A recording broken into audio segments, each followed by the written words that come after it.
Big Buck Registry's Big Buck Deer Hunting Podcast, episode number 119, Building the Perfect Compact Compound Bow, Gearhead Archery with Skip Peterson.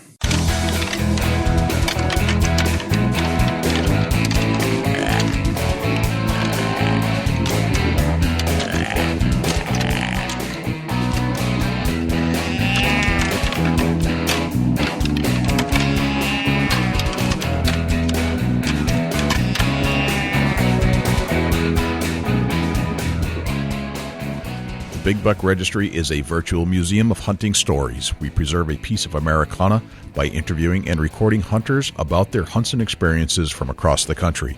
And who knows, maybe we'll learn a thing or two along the way that'll help us take our hunt to the next level. Hey there, this is Brandon Grindle with Buck 50, and you're about to listen to another amazing deer hunting podcast with Jay and Dusty on the Big Buck Registry's Deer Hunting Podcast. Hey everybody, this is Dr. Grant Woods from Growing Deer TV. You're listening to one of my favorite deer hunting podcasts on the internet, the Big Buck Registry's Big Buck Deer Hunting Podcast. Hey, this is Steph Brown, the Ohio Huntress. Get ready for another amazing episode with Jay and Dusty on the Big Buck Registry's Big Buck Hunting Podcast. Welcome to another episode of the Big Buck Registry's Big Buck Deer Hunting Podcast. And guess what?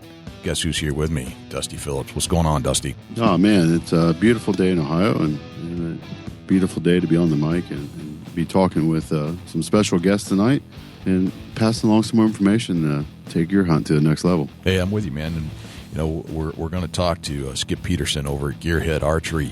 And for those of you who have not seen this bow, we're going to, believe me, we're going to go into some deep details about this bow. But it's a compact bow. And, you know, we had the whole, revolution of compound bows back in the, what year was that, Dusty? 1998, maybe when Matthews kind of launched their new single cam. And there was all this big activity, and everybody kind of copied that since then. And now this particular company tried something new and went very compact without losing anything. In fact, gaining some advantages by going small. But they had to do some very unique things to the bow. In fact, it doesn't look like a normal bow because the plates are so strange, to be quite honest. They're different than anything we've seen. Yeah, it definitely makes for probably a different feeling in your hand. And we've never touched one of these bows, but it sparks our interest. That's right. And I want Skip to come to Ohio and to New Hampshire so that we can shoot these things, or we'll just have to go to the ATA show where I'm sure we'll hook up with him. But it was such a fascinating bow that I figured we should get Skip to join us to tell us about kind of how he, the journey that this bow has been on. Where did it come from? And where is it going? And what does it do today that's different than any other bow?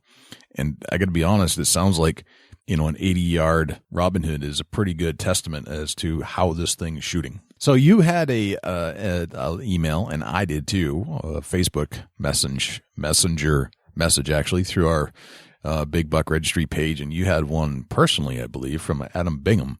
Yeah, come through Chubby Tines Outdoors. He reached out to me, and a real touching story. And Jay, let's read the message. Go for it, man. It said that, just wanted to say thank you after walking out of the woods 5 years ago. I found the Big Buck Registry podcast in September of this year, and it got me excited to go back into the woods.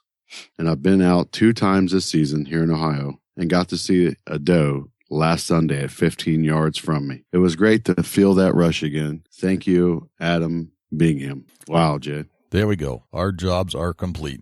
Whatever we do from here on out doesn't matter. We just got that one item accomplished. We got somebody back in the woods. Yeah, and it's touching to know that by doing the podcast that we're changing lives and attitudes to get back out in the woods. That right there, it almost speaks for itself. Yes, I feel complete now, so that's good. So thank you, Adam, and good luck in the deer woods this year, and definitely stay in touch and let us know what's going on. I had a little activity the other day at my stand. I actually switched it up and went to a completely different spot where I hadn't hunted ever, except during the gun season, to kind of track some deer into this one area. And I started piecing together some spots of their travel corridors. I always see them in, bedding down in one area, and they always seem to end up in this other area. And I decided to pick a spot in between where I had actually jumped them in beds during the tracking season when the snow's around. And son of a gun, I found this big, giant boulder, and I was hanging out, and I was perched. I didn't have a stand, but I was above the rest of the ground, and I'm standing there until the wee daylight minutes that were arriving, running out of daylight quickly. And of course, I feel this itch on my back. So I promptly try to itch it. And as I do that, I see a deer go jumping away from about 20 yards away. It saw the movement and got spooked. And there were 3 of them. And they jumped into the canopy of the woods where it was completely dark. And they stood there and they stomped and snorted and did everything they could. And I could hear them moving around for the rest of my hunt. And I think had I not itched my back, they would have walked right in the path of a 20-yard bow shot. But of course, you kind of forget some of those things sometimes where you should not move. Definitely not at that hour. Not at that minute. You never know, and it almost teaches you a quick lesson to mentally override that itch for a few minutes and kind of just hang out there and absorb what's in the area and make sure that you're not about to bump out deer. Yeah, and if you have to itch, don't do it erratically. Do it very slow, gentle itch instead of lurching forward, and because you never know what's standing around you. Just sometimes you don't hear them coming in. So that's a huge tip right there. Huge tip. If you got a little bit of an itch, don't be scared to reach over and itch, but make your movement a little bit slower than normal. Yes. Yep. Just ease over. If you got an itch on your arm or your nose or your ear, just real slow and gentle. Reach up and itch yourself, but be slow about it. Mm-hmm. Because that quick jerk of the arm, that's all it takes sometimes. That's what it was. I just kind of jumped forward a little bit to get my back or my hand into the back area, and it was that quick movement that they saw that made them spook. And they didn't smell me. They hadn't gotten into the cone of the scent that was blowing downwind from me just at that point. But clearly that movement and where they were standing, they couldn't see me anyway. It was just the movement they must have seen out of their eye, and that was just enough to send them off in a different direction. And they did play with me a little while. I did do some very gentle, light grunts on a buck grunt, and they started to come back in, actually. They came in very close. But at that point, it was so dark in the canopy that all I could see were shadows moving around. I couldn't get a body. Couldn't even tell what it was. But it was just exciting to be out and to know that I got that close and that I picked the right spot. And if it hadn't been for the itch, I probably would have filled a tag just the other day. So that's amazing. Great story, Jason. So let's move on to Skip Peterson from Gearhead Archery and find out what's going on with the latest and greatest at Gearhead in the T18 and the T20, one of the most compact, most unique bows we've seen in quite a while. Skip Peterson, welcome to the Big Buck Registry's Big Buck Deer Hunting Podcast. What's happening, Skip? Well, I'm just in the machine shop, burning the midnight oil, coming up with some new ideas, and it was awesome that you brought me on the show. Oh, I think that's pretty cool. That's a good sign that you're still in the shop and you're still doing some tests on some new development. We're always tinkering. I mean, we're always thinking outside the box, and always trying to look at things a little bit differently. Sure. So, absolutely. No. So, Skip, tell me who you are. I'm Skip Peterson. I was born and raised in Arena, Wisconsin, which is about a small town of about 400 west of Madison, Wisconsin. And it's a farming community. Live out in the country. It's kind of a driftless area, so it's got the big hills and the river valleys and stuff like that. So it's a nice place to grow up. And I continue to call that home. So very cool. Yeah. So you said you're tinkering in the shop, and you're tinkering in the Gearhead Archery shop, I would assume. I am, yes. All right, so we also make robotic equipment. So we make high-end robots that work off servos and computers, and they're basically unmanned apparatuses that move materials and stuff like that. So the bow industry is an offshoot of that, which we started actually in 2008 when my partner in that, Paul Travakowski. So we were in Buffalo, Wyoming, working on some of the robotic stuff, and I had come up with some other stuff for the hunting industry, which I had patented, and I was doing my own thing at the time, and we kind of got together, and he said, let's make some bows. So kind of how this all started. So he would spend about 40 hours designing the bows, and I would spend about 40 hours machining them.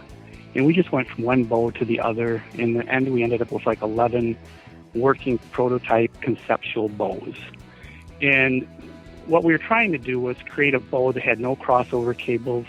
It was perfectly timed. And that's kind of how we got to the name Gearhead Archery, because we were using gears, kind of like a watchwork, set to time the string travel and without crossover cables. Actually, our limbs were solid, and we were using compression springs and other things for our power mechanism.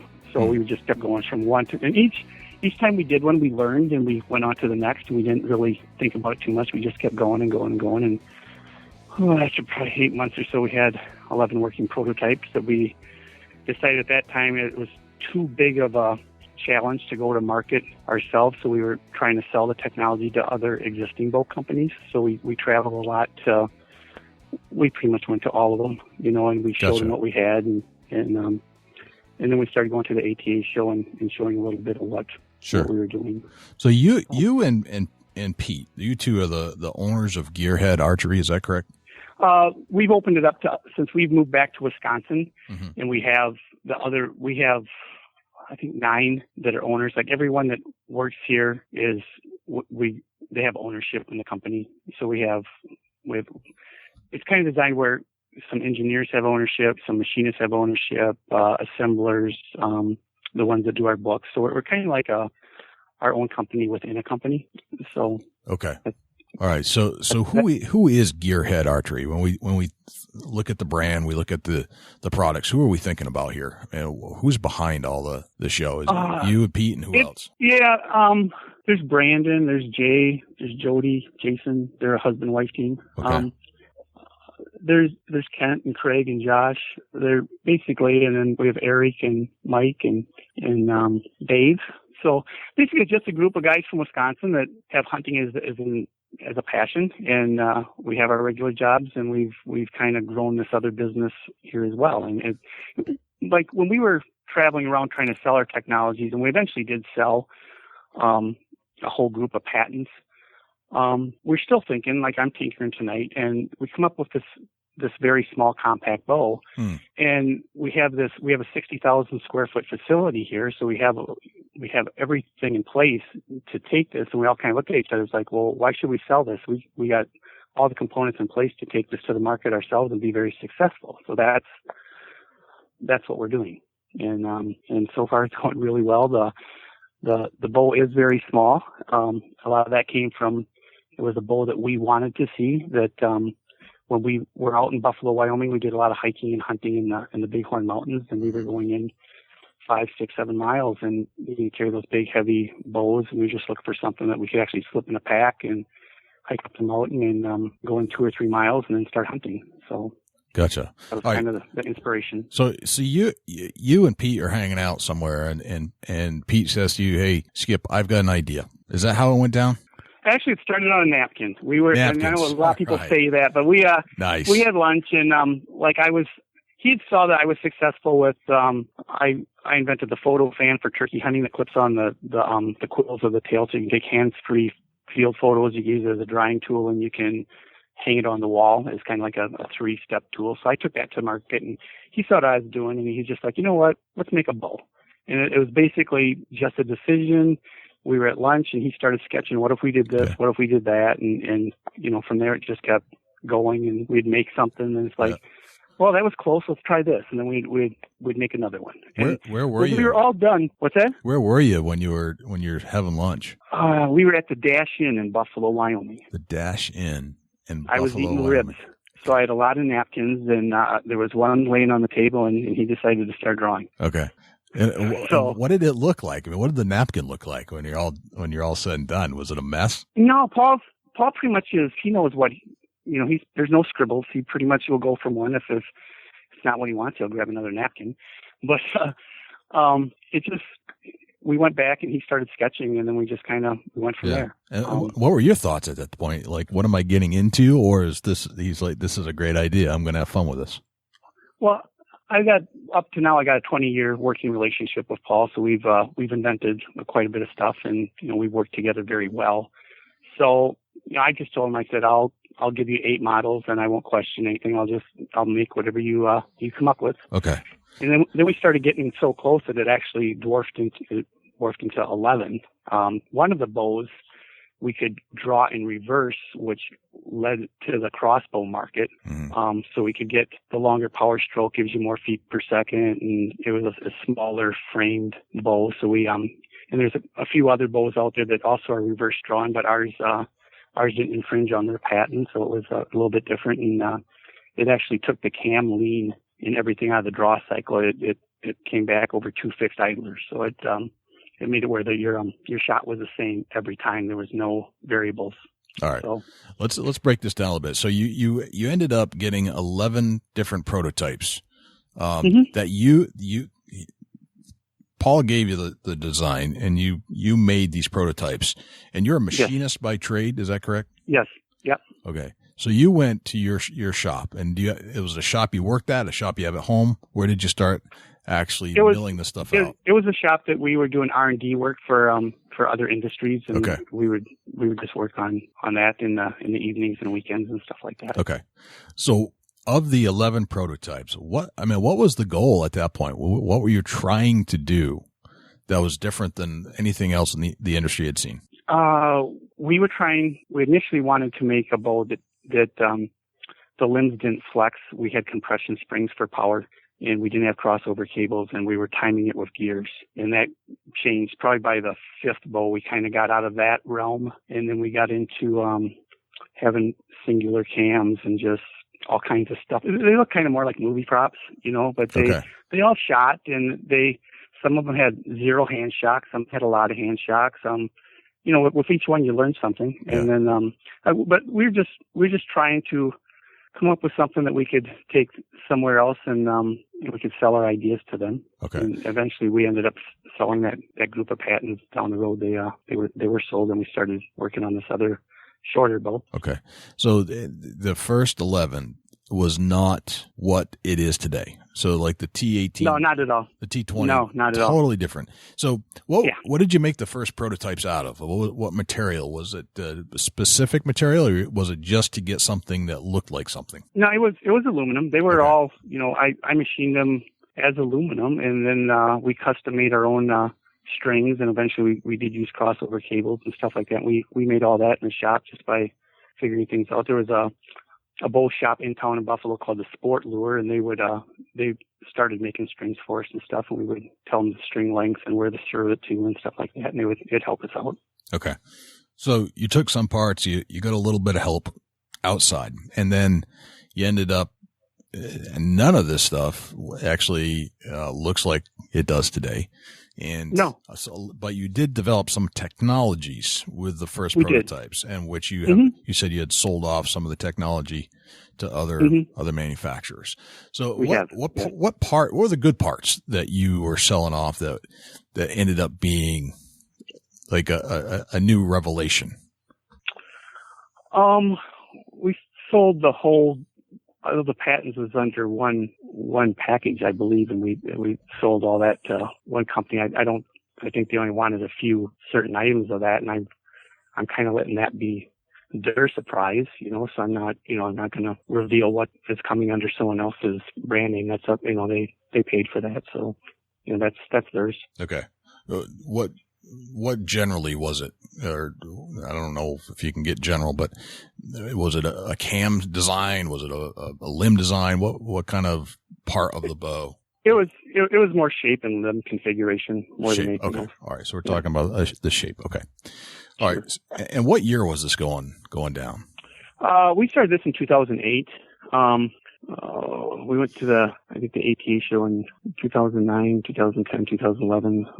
We were more in the innovation zone at that, where people would kind of see what we were doing and things like that. Okay. So that was fun. 2008. All right. So what were you guys thinking about in 2008? Just working with other companies and just designing stuff, or did you even back then have a design for what it is today? Were you even thinking that far ahead? Well, I guess I was always wanting to have be a part of a bow company, because I figured in my sense, if you're just keep building and building, you're building equity in the company. You're only going to, become more valuable if you're putting forth effort in growing the business. It's just when it was just Paul and I, though, it's very hard to get a boat company off the ground just with a couple of people, and you're limited in manpower and in resources. Okay. So that's why today we have all the manpower and the resources for the new Gearhead models, and we just kept that name because it took us back to our history of how we started. Right. There's no gears or anything involved in this bow. It's about the smallest bow you can make and still have a peep location and all of that. And it just it feels good to shoot it. Okay. So me, just an outsider looking in, who has not actually held the bow in my hand yet, but has simply looked at it from afar. It looks to be one of the most innovative designs that I've seen in the bow industry in a very long time. And, everybody's trying to come up with the latest and greatest and shiniest and come up with some new something or other. But this one just seems completely different. And Dusty, would you agree with me on that? Oh, absolutely. It's so out of the ordinary that it's fascinating. Just the look of it is fascinating. You just want to pick it up and say, and play with it, because it looks different than anything you've seen in the bow industry since I don't know what, right? Right. I mean, we have the side plates that bolt together with the spacers in it, and those are all tongue and grooved. So your spacers have a boss, and your side plates have pockets, so they sandwich together. I believe that leads to no vibration. There's really no torque. All that is taken out of the equation because the material is not relieving itself. It's already structurally, sound. It's a box construction, which is extremely like a tank. You're not gonna bend it or twist it or anything like that. So, ironically, a couple of our first bows we used side plates, way back in 2008, and that's about the only connection that the new bow has to the 2008 stuff. Is that the first two bows had side plates construction. Okay. So tell me about the design of the T18 and the T20, and let me know kind of the dimensions. If you had to describe this to somebody that hasn't seen it yet and can't see a picture of it, tell me about what you would say to them, like as far as the width, the poundage, how much does it weigh when you pick it up, that kind of thing. Well, the T18 is 2.9 pounds. That's before you put your sights and your rest and all the goodies on it. So it's extremely light, very well balanced. When you shoot it, there's no hand shock. It's actually the string stop is positioned where you can't even string slap your forearm. It kind of pushes everything out of the way. It gives you protection on that way. Mm-hmm. I think it's the best bow out there. I mean, it's just. We put everything we had into it, all the forethoughts and that. But the neatest thing about it is, if you're a dealer, you don't have to carry a left-handed bow. You can take out 6 fasteners, and you can move your crossover cable position to another module, and you can flip the grip, and you can, in literally 5 minutes, you can change it from a left-handed to a right-handed or vice versa. Okay, now that's something we gotta discuss a little bit. So the same bow can be a left-handed, right-handed bow. Mm-hmm. With just flipping the switch, basically. Yeah, basically you take out 3 flatheads on each side of the grip. Yep. And you flip it, and then the crossover cable rod, you just move that to the left side from the right side, and you move your strings to the opposite side, and it basically in 5 minutes you can change it from one to the other. If you're a right-handed shooter, that is what it is. But as a dealer, you don't have a left-handed person comes in your shop, you don't have to carry a left-handed bow. You can just swap this out. Right. And I would think for manufacturing purposes, that makes things go a lot more efficiently. Yeah. I mean, we have the same side plate, works both as the left side or the right side. And then because of that, you have to put in your attachments for for your sight and all that on both sides. So it's really unique about this is the bottom, whatever it is, because we put in extra sight locations, you can actually mount a GoPro. You can sandwich that in between your side plates too. And then we added an extra hole where you can put some Picatinny rail and stuff like that. So you can really customize the bow to different techniques that you want to hunt with. Okay. So where are you guys making these two bows? So it sounds like these two particular designs are the foundation of the company at this point. Is that accurate? Yes. Basically, the T18 was the starting point. The T20 gives you a little bit longer draw lengths. See, all these bows are weight specific and draw length specific. So we make both of them in a 40, 50, 60, and 70 pound weight. Okay. And then the draw length on the T18 is a 25-inch draw length, and the T20 is a 27-inch draw length. Okay. And so it's a fixed draw length. Right. And, the thing about the weights and stuff, when we time everything on the Hooter shooter here in the shop is because you don't adjust your weights, there's no measuring your tiller and things that go out of adjustment. It just, like I say, it's a tank. It's a solid piece of shooting equipment. Gotcha. So when you have to order these things, you order to those specifics, and that's what you got. There's no tweaking. There's no adjusting. You're not going to turn the poundage down on one or up on another. It is what it is. It is what it is. Yeah. Okay. So let's say you're a 29-inch draw. Is there anything you can do there to extend that? Mm-hmm. Right now, I am a 29-inch draw, and I shoot the T18. We make a series of releases that are in 1-inch increments. So you can you tie your D loop, and so I have my bow is 25-inch draw, and I have a 4-inch extended release. So that gets me back to my 25 inches or my 29 inches. Gotcha. Okay. All right. So to compensate for the lack of adjustability in the bow itself, you've gone to adjustable releases specific to these bows. Ah, okay. Yeah. Yep. All right. So that makes sense. Another thing you can do too, if you don't want to, if you want to use your regular release, you can put an extended D loop and serve it every 1.5 inches, or put I would serve like a 4-inch D loop onto my string, and then I would use my regular release, and that I'm actually more accurate that way because what it does is it decouples you from your drawstring. So when you clamp onto your regular string, you can manipulate that string a little bit with your release. When you have an extended D loop and you clip onto that, you can move that left to right and your string stays vertical. So I can pull that back, and then I can tuck my extended D loop right into the corner of my mouth, and I can put like a little knock there or something where I act as a kisser button, and I can shoot it that way. Okay. And then my groups are much tighter using extended D loop, but like when we go to shows and stuff to have a lot of people shoot our bow, like someone will walk up and I'll say, what poundage do you want to shoot? And they'll say 60 pounds. What's your draw length? 28.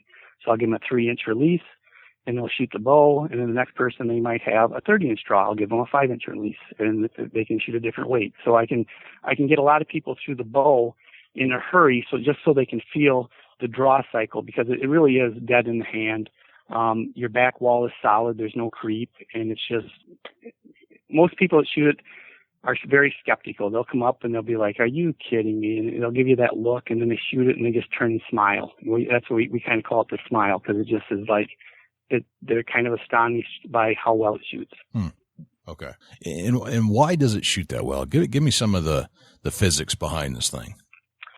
I think size has a lot to do with it. And again, I think the non-adjustability, our cam is pretty hot. I mean, you have a 7-inch brace, and our cam is giving us a lot of feet per second, and it just, you have that much force, and it shoots fast, and it, with no hand shock, and you got a solid back wall, it just, everything just kind of comes together. Okay.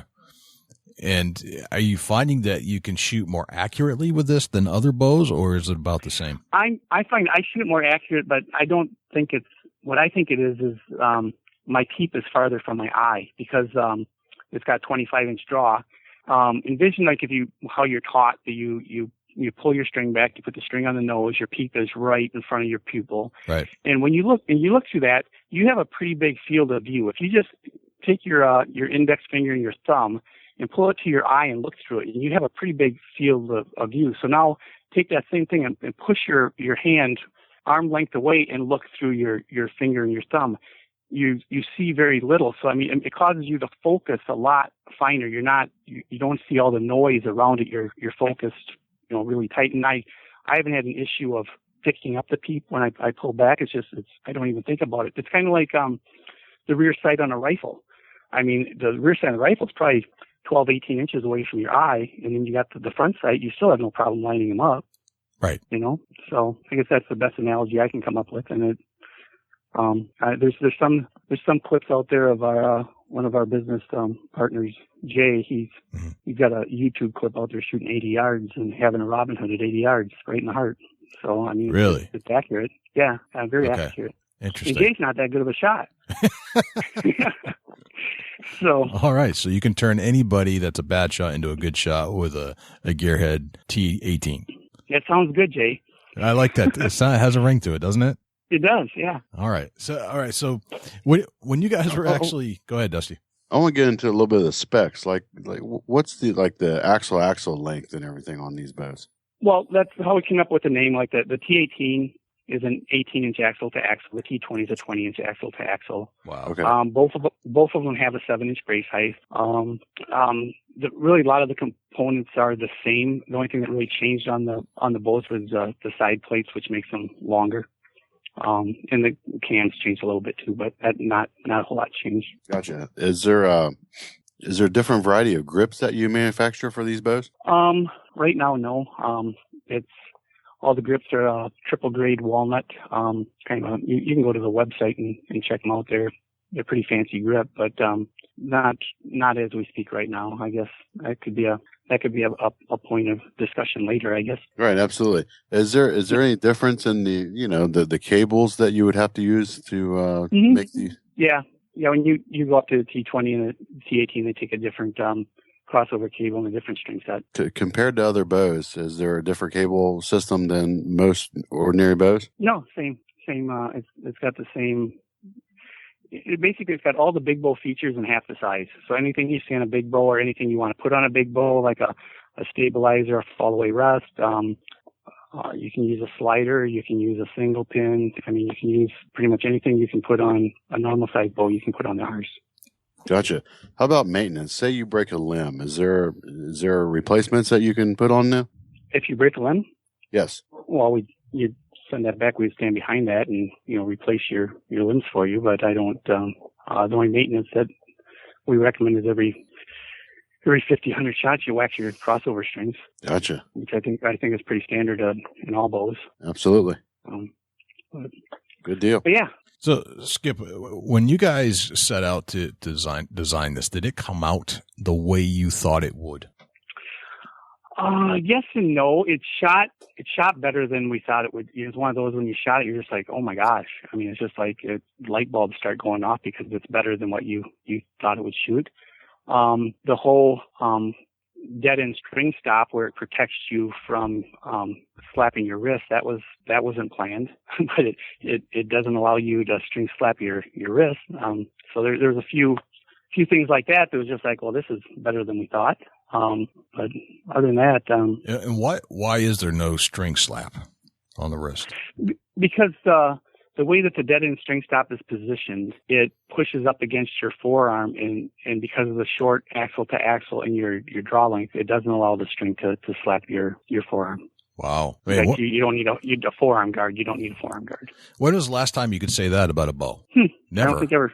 Never, no. Right? Okay, so you've got some very interesting innovation here that I can't think of any bow that you can do that with. Right. Where you can actually make that claim. And you can put it in a backpack and go for a hike, and no one even knows what's in there. Well, that was another thing. And so the compactness, I mean, that's an 18-inch or 20-inch. That's very, very small. And some of the videos I've seen, actually, you put it inside of a backpack, just a standard, regular old backpack. You don't need anything special. It actually comes with a backpack. It does. And, we kind of made it that way where it comes because you need a bow case anyway. So we had them where they're made where they fit our bow. Went on a hog hunt in March, and we took a Suburban down, and of course everyone's got those big cases, and some people bring extra bows, and they're driving along and they're sliding in the back, and I literally have my bow sitting right beside me in the back seat, and it's just in a little backpack. That's great. That's great. So yeah. That is excellent. Now, okay, so you got this new design bow. What kind of arrows are we throwing through these things? I've run a couple different setups through mine. I just got back from an elk hunt where I used the full metal jackets, and I was shooting 480 grain arrow, and I was at 26 inches long on that. Wow. And my kinetic energy I had calculated was I think 54. But with a big heavy arrow, I'm not shooting that fast. But I've also had my other setup where I was shooting a 500 spine gold tip, and I shoot 63 pounds, and I was shooting that at 284 feet per second. But at 70 pounds, we're up to like 325 feet per second. So I can really spit them out there. No kidding. That's impressive. Mm-hmm. That's very impressive. Yeah. So, do you recommend carbon arrows, or can it handle aluminum, or better yet, can aluminum handle it? Well, the full metal jacket was actually a carbon aluminum mixture there, so that's why I was using elk hunting. But we've been recommending most people in the shop to shoot like a 500 spine gold tip. That's what we've been setting people up with. Okay, gotcha. And are those types of arrows readily available, or is this do you have to start buying special arrows for this thing? No, they're readily available from any pro shop would have them. Okay, all right. Yeah. And for the guys that make their own arrows at home, is it something that no big deal? For like their carbon, where they're actually fletching them themselves and putting their own inserts and all that type of stuff and testing them. And they're good to go. Okay. Have not shot a wood arrow to it yet. I don't know how that would respond, but I haven't. Would you say a wooden arrow? A wooden arrow, like they do in traditional stuff. Sure. Yeah, that seems like shot a wooden arrow. It seems a little scary, but Yeah, a little bit. But anyway. Yeah, I suppose we have to do that someday for fun. Yeah. So what's the mission of the company from here? It sounds like you kind of got it all sorted out a bit with a couple of really good products. Where do you want to go from here? We want to make. We've been known to make the highest end compound bow out there. I mean, we didn't sacrifice anything on quality. Our side plates are military grade 70-75 hard coat anodized aluminum, so it's the very best materials you can buy in our side plates and our cams. Everything is hard coat anodized. We keep with 3 color patterns: desert tan, olive drab, and black, and so it kind of looks a little bit more military. That's kind of the look that we're going for, but we're looking to not sacrifice anything on quality. Gotcha. And like, if you had to go back and think through this a little bit, what was the purpose of going compact in the first place, as opposed to doing what everybody else was doing? Well, who wants to do everything? I mean, if you do, I guess our philosophy has always been, if you're doing everything else that our people are doing, you're just a Me Too product. And then the only thing that you have to go on is price point. It's like, who can be cheaper, and it's a race to the bottom. You have to be a little bit different. Like our tagline is rethinking tradition, because you don't think how things are normally done, and you just try to keep a fresh approach to what you're doing. As for coming up with the compact idea, I mean, we were in Buffalo, Wyoming hiking, and we carrying those heavier bows and lugging them, and it just made sense to have something that was a lot lighter, that shot just as good, if not better, and that it wasn't a problem getting them, on your adventure to go deeper and not struggle as much with what you have to carry. If you're carrying less weight and you have more room, it allows you to carry, more water, more food. You can stay packed in a little bit longer. It frees up extra space. Gotcha. What is a standard bow weigh these days? Like a higher end bow that would be in the similar price point to what you're selling. What would that bow weigh compared to yours? I think some of them, probably the listeners would know a little bit. I think they're probably 3/8 or okay, getting close to 4. All right, so you're saving about a pound, maybe a little bit more than a pound, and which is it's about a quarter. Of the weight of what other bows are. You look at it that way. A pound doesn't sound much, but when you figure the overall weight, you're talking 25% less. Sure, definitely. That's a lot. There was a race too for lightness. I mean, some people have gotten into totally carbon bows, and so that has been an issue where it's been kind of a race to see how light you can make a bow, I guess. Okay. Yeah, it's got to be more comfortable for the shooter. hmm Some people like to carry a little more weight too, though. I mean, with our stabilizer system, where a lot of people have stabilizers that come out the front of the riser, our stabilizer comes off the bottom of the limb. So you watch football games, they got those stabilization cameras where all the weight is on the bottom, kind of like a plumb bob, and they kind of have that where they kind of hold it out and they still stay steady. Yeah. So our stabilization is actually coming off like the bottom of the limb. So it actually acts as a plumb bob. So like in windy conditions, it always wants to right itself. So if you get any like top side motion, the bow always wants to come back to vertical. So that's another really cool feature with the stabilizer end of things. I mean, it's not sticking way out. It's actually your weights at the bottom, and you can actually, if you have all the weight for like your sight and stuff is on the right hand side, you can actually put all your weight on the left, and you can totally balance the bow through the stabilization. No kidding. All right. Yeah. That's amazing.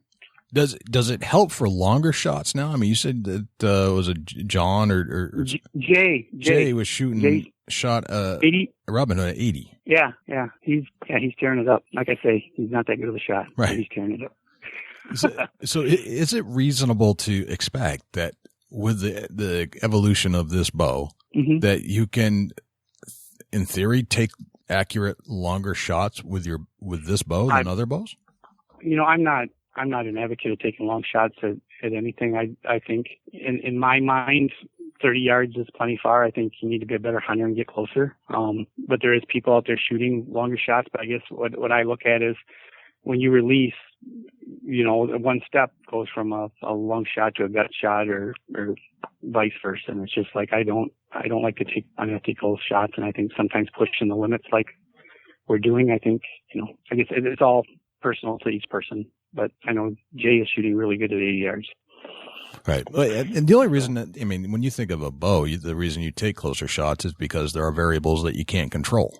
And, you wouldn't, right. An 80-yard gunshot isn't a big deal because that was designed to go much further. But with a bow, as the technology advances, are we actually starting to see some kind of a advancement in longer shots with this type of bow? Is this like the first step in a more accurate, more reliable, longer shot to the point where you may not need to think about, hey, I got to make sure I'm inside of 30 or 35 yards?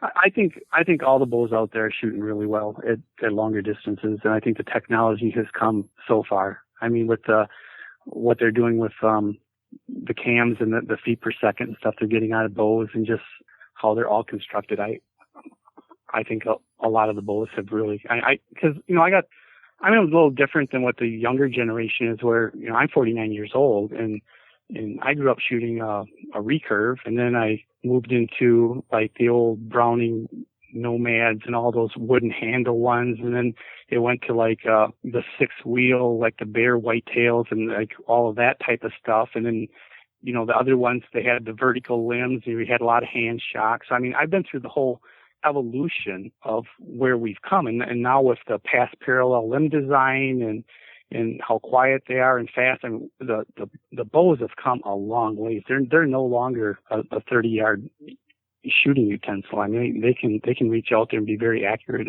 at long distances. Okay. I just refuse to. It's a personal thing. I just refuse to shoot long distances. Right. All right. So some of the technology is there to shoot further, but not necessarily. You shouldn't necessarily do it. However, they're all advancing, not just yours, is what you're saying. Right. Yeah. Okay. I mean, people look what other people are doing all the time, and they're like, hey, what if we did this? I mean, it's probably true in every industry that's out there. You kind of look at what your competition's doing, and when they step the bar up, you step the bar up, and you kind of, it kind of keeps stair-stepping that way. We've always looked at as a company, though, we look at what other people are doing. We try to do something a little bit different. Gotcha. Okay. So of all the great things that you've noticed so far in this bow, and probably some of the stuff sounds like it just kind of surprised you. You didn't really know what you had until you started looking at it a little closer. What are some of the cons of this? I mean, are you getting any kind of feedback that isn't so good?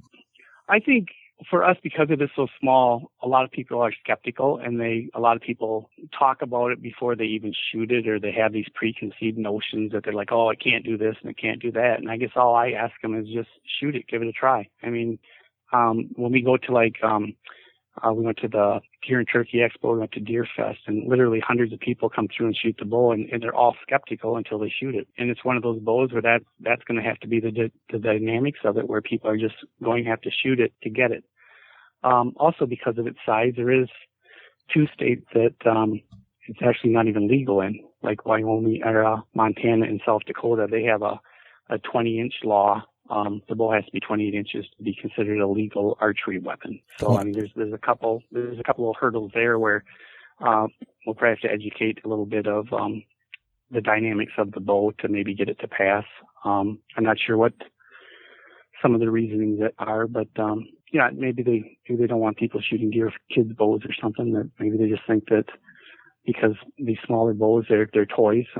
Our bow is far from a toy. It's a big boy's bow. So those are some of the things that, you know, it's more coming down to education and that, and you'll find that in a lot of things. I mean, if you look at the very first time the compound bow came out, a lot of the recurve people and that looked at it very skeptical, and, you know, then a few people started shooting it, and it's the process of evolution, you know, that, you know, more people shoot it. And today, actually, a guy came in that shot a really good buck here in Wisconsin last week with it. So we put that on our Facebook page, and that is like a 149-inch 8-pointer. And he was saying that he couldn't have got that buck with a bigger bow because he was sitting with the bow in his lap, and the buck was in at 30 yards, and he thought to shoot his bigger bow, he would have had to stand up and get positioned, where here he just stayed he just sat there and just lifted his arm a little bit, twisted his wrist, and he was up in the full draw without the deer even catching him. So, I think that's that's a huge advantage right there. Mm-hmm. And another thing too is people in wheelchairs and that. There's this other kid I know where when he goes bow hunting, he's got to have a friend take him because they have to carry the stuff. Where with our bow, he can put the backpack on the back handle. He can wheel himself where he wants to go, and he can just lay it on his lap, and he can shoot from the sitting position in multiple radiuses, and, you know, it gives him independence, which you can't even put a price on that. So that's a good point right there. Yeah, that's interesting. So what about the durability of the item? You keep referring to it as the tank. What do you mean by that? Just its construction. I mean, with the side plates and then your spacers are all tongue and groove. So, I mean, it's a box construction, which is the strongest construction. It's totally solid. Where other materials, you know, you start being a machinist and machining a lot of aluminum. When you machine pockets and you machine things, and then things go through heat or cold or stuff like that, metal relieves itself and it's moving. It torques in different directions and stuff like that. Being that we have thin side plates that are sandwiched, they're already very stable materials, and then you're bolting them together in a stable construction. It's a tank. I mean, it really is. I mean, the only thing you really have to worry about is waxing your strings. Okay. Have you had any fail yet? Like, if you have had a couple that have come back, where are the weak points? We haven't had nothing. I mean, we're good. Wow. Okay. Yeah. Interesting. I mean, and if anything ever did, we'd, you know, like you said, if a limb broke or something, we'd stand behind it, but I mean, you know, 100%, but I mean, right. That hasn't happened. Okay. Is there any special maintenance that you have to watch out for other than the bow, you know, waxing the string? Waxing the string? Yeah. No. It's built really good. Okay. I wish you, where do you live? I wish you lived closer. Maybe I'll drive to you. We'll shoot one. All right. Where are you out of? I'm in New Hampshire. Dusty's in Ohio. New Hampshire? Yes. All right. I'll go to Dusty first, and then we'll come up to New Hampshire and watch the leaves. I'm in. I'm so in. I'm down with that. Absolutely. All right. Are your leaves turning yet or no? Just starting in the swamps. Not too bad other ways. But, just the swamps are just starting to turn. All right. Yeah. All right. We'll have to do that. All right. So, Skip, I want you to take us we've talked a lot about the bow, and it's a fascinating item. But one of the prerequisites for being on our show is you have to tell a good deer story. So I was wondering if you might take us on a hunt with you somewhere and do a play-by-play and let us know how it went down. Well, I think everyone remembers their first deer they shot with the bow. Yes. For me, for me, it happened when I was 19, and actually, I was finishing up my senior year in high school. It was a homecoming night, and when most people was going to a homecoming game, I was going to the woods. And my ritual, this was kind of before scent control and stuff like that, is I just wore blue jeans and had a camouflage jacket, and I'd walk through the cow yard and make sure I stepped in a lot of cow pies on my way to my tree stand. What time of year is this, Skip? This is actually now. It's like September, mid-September. I mean, it was because his fur was very fine. He just shed, and it was just, it was like the second weekend of bow season. Okay. So basically, there was a little bit of mist in the air, but I got to my tree stand, which was made out of 2x4s in a box type shape, and I crawled up in there, and after an hour or two, I got a little sleepy, so I set my butt down where you normally have your feet, and I put my feet up on a limb, and I kind of dozed off, and because it was a little rainy, you could hear nothing, and timing was perfect. I just happened to open my eyes, and there was a buck at 15 yards already on the shooting trail. So you were asleep and you just woke up. Yeah, and the bull was on a branch above the box stand. So I got stood up without making much noise. By then he's getting a little bit out of range, approaching 30 yards, and got everything lined up. He still didn't know what was going on. He was actually going out to an alfalfa field, and I shot, and I didn't even know I hit him at the time. He ran off, and then I got down, looked for blood. I couldn't find anything, so I just went back to the farm and got my cousin's husband, and we came back to look for the arrow, and about 15 yards from the arrow, where we were looking for the arrow, we found a little dribble of blood.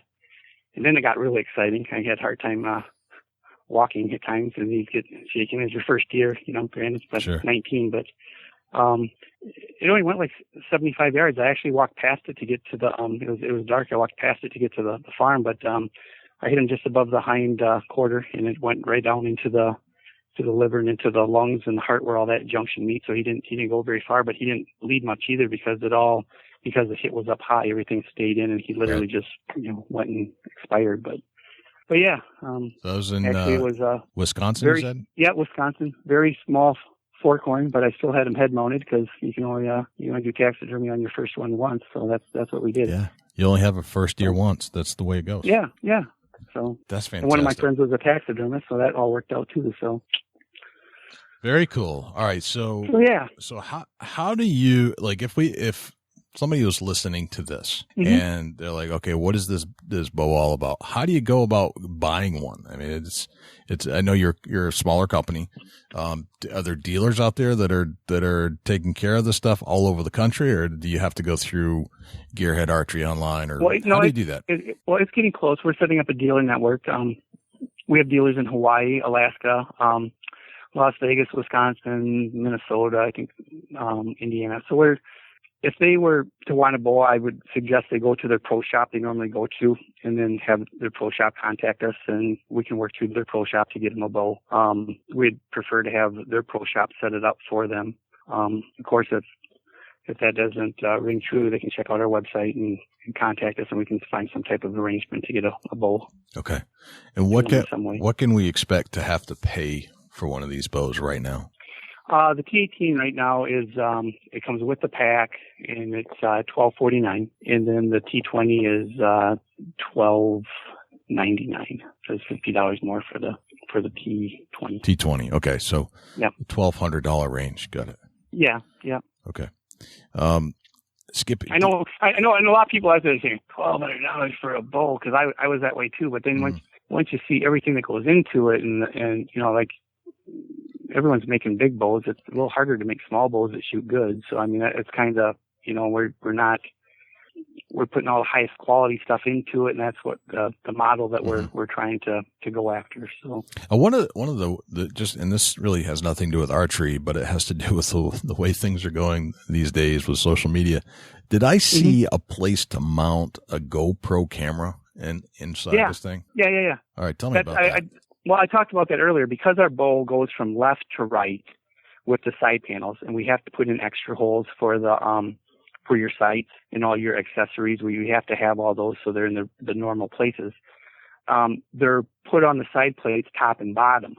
So when you bolt that up, it actually makes a location where you can sandwich your GoPro in the bottom portion between the side plates, which is really cool. And that was an accident too. So, I mean, that was just something where I'm big in the videography and I make tree arms and stuff like that. So it's like, oh my gosh, this will actually fit perfectly inside the side plates. And I just put some set screws and it just, it just worked out. It's one of those things that's like, okay.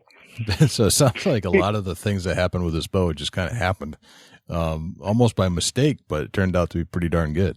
Well, when you keep going down that road where you're trying to do things different, I mean, I guess how it shot wasn't a mistake. With the no need for an arm guard and the GoPro, and those were just extra features that just kind of came with it. But for like the hand shock and the back wall being solid and how our cam works, I mean, those are all trial and error that we just keep trying to design something that works better than the last time. And it's a process of evolution where you're just trying to keep making things better and better and better. Right. Absolutely. So Skip, are you a reader? Do you read? Am I what? Are you a reader? Do you read books about hunting? I have a pretty good library. I have 2 lawyer bookcases that I also measure for Pope and Young and Wisconsin Buck and Bear. So I have 2 lawyer bookcases that are jammed full of quite a bit of stuff. Yeah. All right. So if you had to pick one of your favorite books off of that shelf, which book would you pick? I've never reread a book. Okay. I just get one. I can't have 2. You can have 2. All right. I'll give you 2. I can have 2. Okay.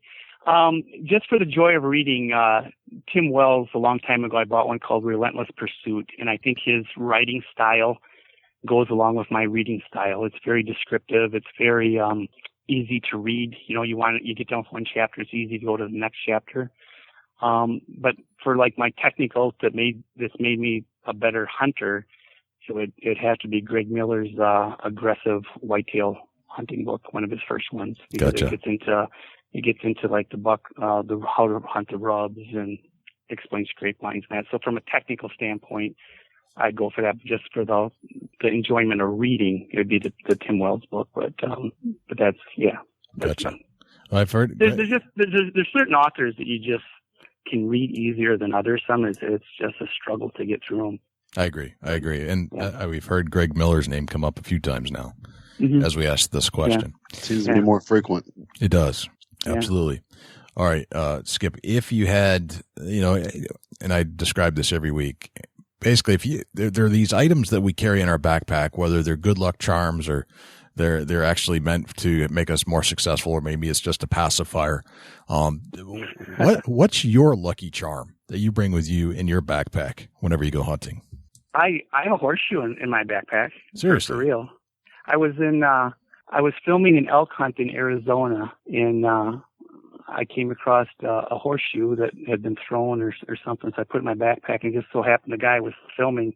He shot like a 330-inch bull the same day I found the horseshoe. So I've hung on to it.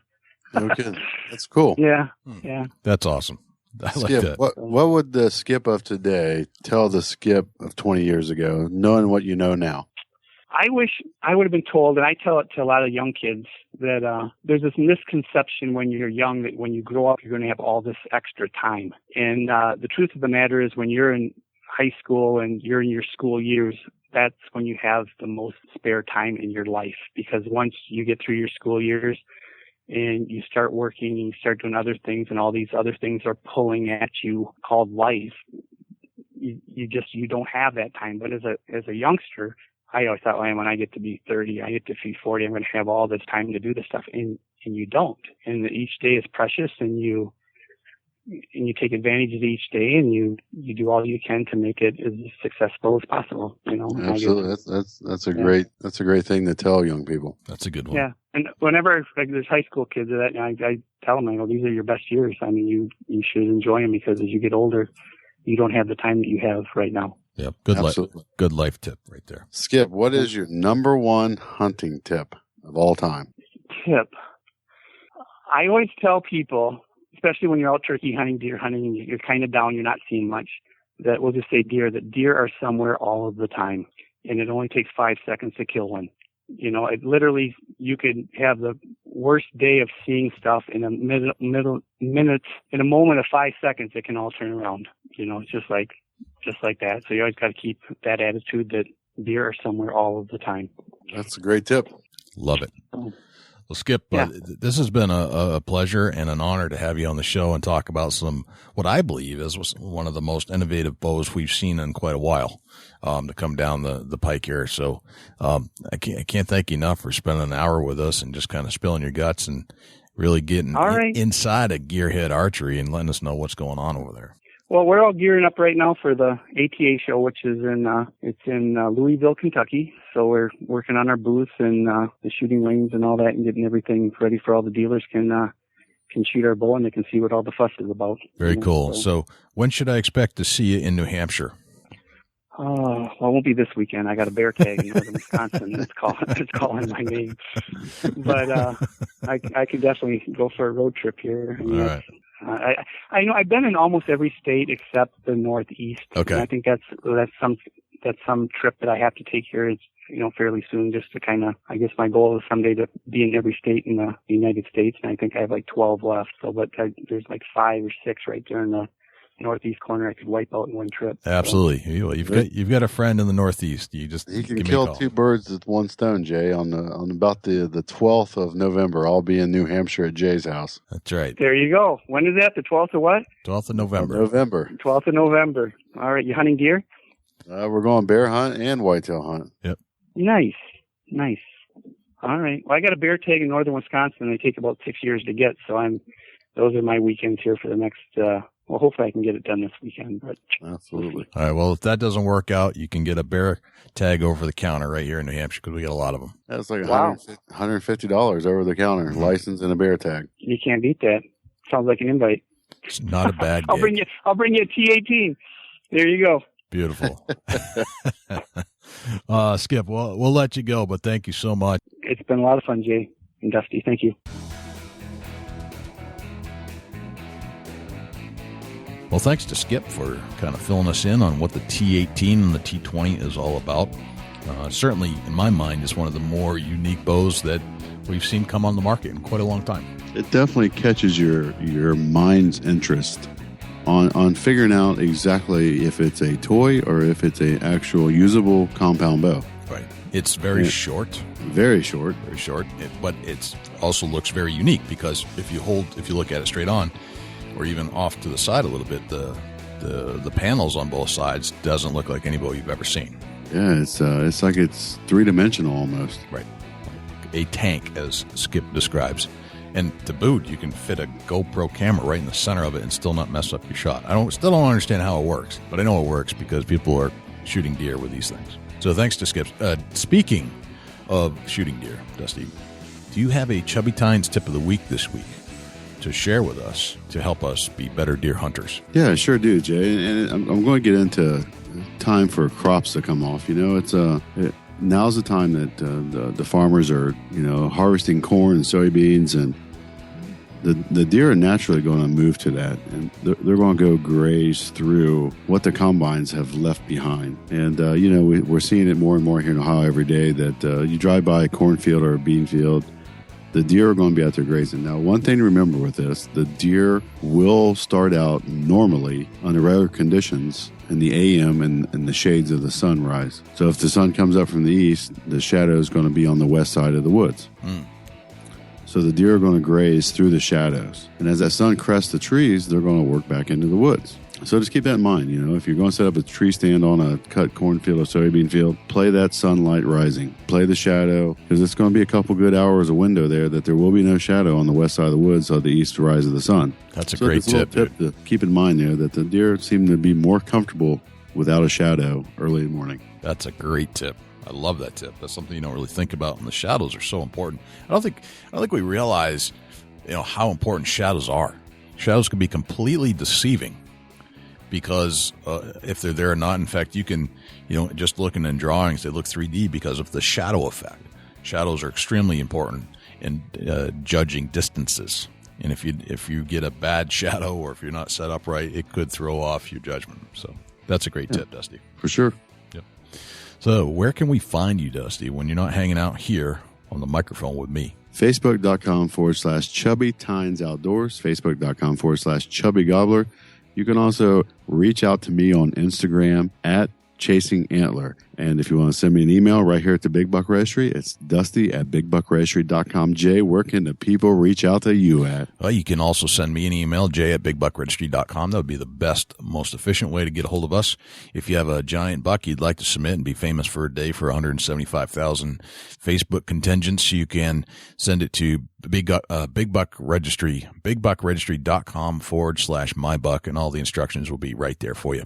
If you love this show, please, please, please subscribe to this show in your iDevice. And if you wouldn't mind, please do a search for Big Buck Registry in your iDevice and leave us a 5-star review if you love what you're hearing here. Other than that, you can find us on Facebook, facebook.com/Big Buck Registry. On Twitter, we're getting more active on Twitter, bigbuckregistry.com/Twitter. Or you can always give us a call, leave us a message, tell us that you shot a big buck, leave us a quick story if you wouldn't mind on the audio by calling 724-613-2825. I think that's a wrap, brother. Big buck everywhere. Big buck. Love it when you say that. If you get a chance and you're out in the woods and you're hunting, as soon as you release the arrow, call and leave a message with that amped up voice. Tell us about what just happened.